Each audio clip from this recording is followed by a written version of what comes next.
میری طرف سے تمام اہل اسلام کو رمضان المبارک کا پہلا جمعہ مبارک ہو۔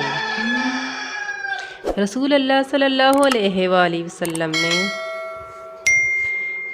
جمعہ کے ذکر میں ایک دفعہ فرمایا، اس دن ایک ایسی گھڑی آتی ہے جس میں اگر کوئی مسلمان بندہ کھڑا نماز پڑھ رہا ہو اور کوئی چیز اللہ پاک سے مانگے تو اللہ پاک اسے وہ چیز ضرور دیتا ہے۔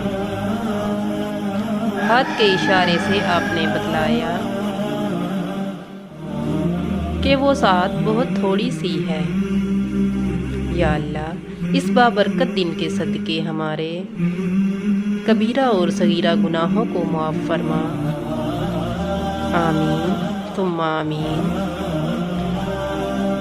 جمعہ مبارک دعاؤں میں یاد رکھنا۔